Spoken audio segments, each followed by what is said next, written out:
ආයිබෝවන් කියලා පිළිගන්නවා සීලොම දෙනා. කොහොමද ඔයාලා හැමෝටම? හිතනවා හැමෝම ඉතින් හොඳින් සතුටින් පරිස්සමෙන් ඉන්න ඇති කියලා ඉතින් මේ දවස්වල. ඉතින් අද කතා කරන්න යන්නේ මේ බීච් කැම්පින් වලට ඉතාමත් ප්‍රසිද්ධ ස්ථානයක් වෙච්ච ශ්‍රී ලංකාවේ පිහිටලා තියෙන දූපතක් වෙන බත්තලංගුණ්ඩුව ගැන. ඉතින් ශ්‍රී ලංකාව ගත්තම ශ්‍රී ලංකාව අවට අපිට විශාල දූපත් ප්‍රමාණයක් බලා ගැනීමේ හැකියාව තියෙනවා. ඉතින් ඒ වගේම තමයි ඒ දූපත් වලට වෙන් වෙච්ච ජීවන රටාවන්, පරිසර රටාවන් වගේම සංස්කෘතික රටාවනුත් අපිට දැක ගැනීමේ හැකියාව තියෙනවා. ඉතින් විශේෂයෙන්ම කියන්න ඕනේ මේ ශ්‍රී ලංකාවේ පිහිටා තිබෙන දූපත් ගැන කතා කරනකොට අපිට මේ දවස්වල එහෙම නැත්නම් මේ මෑත කාලේ අහන්න දකින්න ලැබිච්ච දූපතක් තමයි මේ කච්චතිව් දූපත.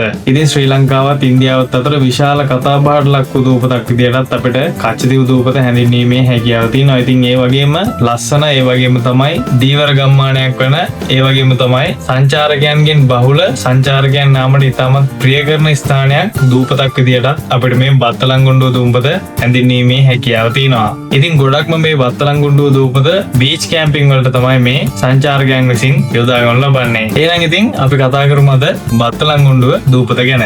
බත්තලංගුණ්ඩුව දූපත පුත්තලම දිස්ත්‍රික්කයේ කල්පිටිය වෙල්ල තීරයේ සිට සැතපුම් 20ක් හෙවත් කිලෝමීටර් 38ක දුරින් පිහිටා තිබෙනවා. භූමි ප්‍රමාණය වර්ග කිලෝමීටර් 5කින් සමන්විත වන අතර හෙක්ටයාර 145.53කින් සමන්විත වෙනවා. ශ්‍රී ලංකාවේ වයඹ වෙරළට ඔබ්බෙන් පිහිටා ඇති දූපතක් වෙන මෙම බත්තලංගුණ්ඩුව දූපත වයඹ වෙරළ තීරයේ පිහිටා ඇති දූපත් 14න් දුරින්ම පිහිටා ඇති මෙන්ම දෙවන විශාලතම දූපත විදිහටද සැලකෙනවා. සාමාන්‍යයෙන් කල්පිටිය වෙරළ ජැටියේ සිට බෝට්ටුවකින් ගමන් කිරීමට පැය 3ක් පැය 3මාරක වගේ කාලයක් ගත වෙනු ලබනවා. ඉතින් බත්තලංගුණ්ඩුව කියන්නේ දීවර ජනාවාස වලින් පිරුණු දූපතක් විදිහට තමයි අපිට බලා ගැනීමට හැකියාවක් තියෙන්නේ. ඒ වගේම තමයි සංචාරක ආකර්ෂණය නිසා බීච් කැම්පින් වලට ඉතාමත් ප්‍රසිද්ධ ස්ථානයක් විදිහටත් වර්තමානයේ වෙද්දී මේ බත්තලංගුණ්ඩුව දූපත පත් වෙලා තිනවා. බත්තලංගුණ්ඩුව දූපතේ නැගෙනහිර සිට බටහිරට මනින ලද විශාලතම පළල මීටර් 680 මීටර් 700ක් පමණ වන අතර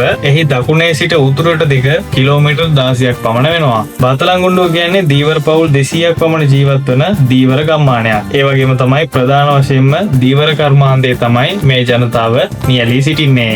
ඒ වගේම තමයි සෝභා සෞන්දර්යය, ඒ වගේම තමයි පරිසර සුන්දරත්වය අතින් ගත්තත් මේ බත්තලංගුණ්ඩුවේ සුන්දරත්වය ඉතාමත් ඉහළ අගයක පවතිනවා. කල්පිටිය වරායේ ඉඳලා බත්තලංගුණ්ඩුව දූපතට යන්න තියෙන්නේ බෝට්ටුවක් මාර්ගයෙන්. සාමාන්‍යයෙන් බෝට්ටුව උදේ 8:30ට කල්පිටිය ජැටියට පැමිණෙන අතර උදේ 9ට කල්පිටිය ජැටියෙන් පිටත් වනු ලබනවා. ඉතින් බත්තලංගුණ්ඩුවට යන්න කලින් මේ කල්පිටිය වරායට පැමිණෙන අයගේ විස්තර හා තොරතුරු ලබා ගැනීමත් කල්පිටිය වරායේ සිටින ආරක්ෂක නිලධාරීන් විසින් සිදු කරනු ලබනවා. ඒ වගේම තමයි ඔවුන් විසින් ගෙන යන මලු, බඩු බාහිර ආදියත් පරීක්ෂාවට ලක් කරනු ලබනවා. සාමාන්‍යයෙන් මේ බෝට්ටු ගමනකට එක් අයෙකුගෙන් රුපියල් 250ක වගේ මුදලක් අය කරනු ලබනවා. ඉතින් මේ දූපතට යාමට හොඳම කාලය ලෙස සැලකෙන්නේ දෙසැම්බර් සිට අප්‍රේල් දක්වා කාල සීමාවයි. ඉතින් මේ කාලය මුහුද ඉතාමත් සංසුන් කාලයක් නිසා සංචාරකයන් හට ඉතාමත් හොඳ කාලයක් විදිහට අපිට සටහන් කිරීමේ හැකියාව තියෙනවා. ඒ වගේම තමයි මැයි සිට ඔක්තෝබර් දක්වා හා නොවැම්බර් මාසවලදී මුහුද රළු ස්වභාවයක් ගන්න නිසා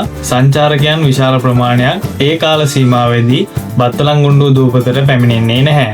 ඉතින් මම කලින් සඳහන් කරා වගේ මේ බීච් කැම්පින් වලට හොඳම ඩෙස්ටිනේෂන් එකක් විදියටත් අපිට මේ බත්තලංගුණ්ඩුව නම් කිරීමේ හැකියාව තියෙනවා. ඉතින් ඒ වගේම තමයි බත්තලංගුණ්ඩුව දූපතෙන් පිටත් වීමට ආයේ බෝට්ටුවක් තියෙන්නේ දහවල් එකට. ඉතින් ඒ ගමනත් පැමිණි දුර වගේම පැය 3ක පැය 3මාරක බෝට්ටු ගමනකින් සමන්විත වෙනවා. ඉතින් ඒ වගේම තමයි විශේෂයෙන් කියන්න ඕනේ මේ බත්තලංගුණ්ඩුව දූපතේ කැම්පින් කරන්න එන සංචාරකයන් සඳහා අවශ්‍ය වන ටෙන්ට්ස්, බාබකියු මැෂින් වගේ දේවල් මේ දූපතෙන්ද ලබා ගැනීමේ හැකියාව තියෙනවා. ඉතින් කවුරු හරි කෙනෙක් බත්තලංගුණ්ඩුවේ කැම්පින් වලට එනවා නම් ටෙන්ට්ස්, බාබකියු මැෂින්ස් වගේ දේවල් ගේන්න අපහසු කෙනෙක් ඉන්නවා නම් ඒ දේවල් මේ දූපතෙන් ලබා ගැනීමේ හැකියාව තියෙනවා. ඒ වගේම තමයි විශේෂයෙන් කියන්න ඕනි කෑම බීම ලබා ගැනීමටද කඩවල් පවා අපිට මේ බත්තලංගුණ්ඩුව දූපතේදී දැන් බලා ගැනීමේ හැකියාව තියෙනවා. ඒ වගේම තමයි බත්තලංගුණ්ඩුව දූපත ආශ්‍රිතව තියෙන වෙරළ නොගැඹුරු නිසා බත්තලංගුණ්ඩුවට පැමිණෙන සංචාරකයන් හට මුහුදේ නෑමද සිදු කිරීමට හැකියාවක් තියෙනවා. විශේෂයෙන්ම සඳහන් කරන්න ඕනේ බත්තලංගුණ්ඩුව දූපතේ තියෙන මේ වතුර හිඟේ නිසා පැමිණෙන සංචාරකයන් හට වතුර රැගෙනීමට කරුණාවෙන් මතක් කර සිටිනවා. ඒ වගේම තමයි විශේෂයෙන්ම කියන්න ඕනේ හදිසි අවස්ථාවකදී ප්‍රයෝජනෙ ගැනීමට අවශ්‍ය වන බෙහෙත්, මෙඩිසින්ස් වගේ දේවලුත් මේ දූපතට යනකොට රැගෙන යාමට අනිවාර්යයෙන්ම සිහි තබා ගන්න. ඉතින් වර්තමානයේ වෙනකොට ගොඩක් සංචාරක ආකර්ෂණයේ දිනාගත් ස්ථානයක් විදිහටත් අපිට මේ බත්තලංගුඩු දූපත හැඳින්වීමේ හැකියාව තියෙනවා. ඉතින් ශ්‍රී ලාංකීය සංචාරකයන් විශාල ප්‍රමාණයක් මේ බීච් කැම්පින් සඳහා මේ බත්තලංගුඩු දූපතට පැමිණීම නිරන්තරයෙන්ම සිදු වෙනවා. ඒ වගේම තමයි විශේෂයෙන්ම කියන්න ඕනේ මේ බත්තලංගුඩු දූපතේ ගන්න අත්දැකීමත් ඉතාමත් වෙනස්ම අත්දැකීමක් වෙනවා. ලස්සන සෞම්‍ය මුහුදු වෙරළක්, මුහුදු තීරයක්, සුන්දර හිරු උදාවක් වගේම සුන්දර හිරු බැස යාමකුත් මේ බත්තලංගුඩු දූපතේදී බලා ගැනීමේ හැකියාව තියෙනවා. හරි, ඉතින් අද වීඩියෝ එකකින් ඉතින් ඔන්න ඔය කියන කරුණු කාරණා ටික තමයි ඉතින් ඔයාලත් එක්ක මට කතා කරන්න තිබ්බේ. ඉතින් මං හිතනවා අද වීඩියෝ එකකින් ඉතින් ඔයාලා ගොඩක් ලොකු අයිඩියා එකක් ගන්න ඇති කියලා සහ නොදන්න කරුණු කාරණාත් විශාල ප්‍රමාණයක් ඉතින් දැනගන්නට ලැබෙන්නේ නැති කියලාත් ඉතින් මම විශ්වාස කරනවා. ඉතින් වීඩියෝ එක හොඳයි නම් වීඩියෝ එකට ලයික් එකක් කමෙන්ට් එකක් අනිවාර්යයෙන්ම දාන්න, වීඩියෝ එක ෂෙයා කරන්න, channel එකත් subscribe කරලා තියාගන්න. එහෙනම් ඉතින් මේ වගේ තවත් අලුත්ම අලුත් ලස්සන වීඩියෝ එකකින් හම්බෙන්න බලාපොරොත්තු වෙන්න. අදට ගිහිල්ලා එන්න. එහෙනම් හැමෝටම ජය වේවා. මම The Drifter වෙනුවෙන් සචින්ත ගමගේ.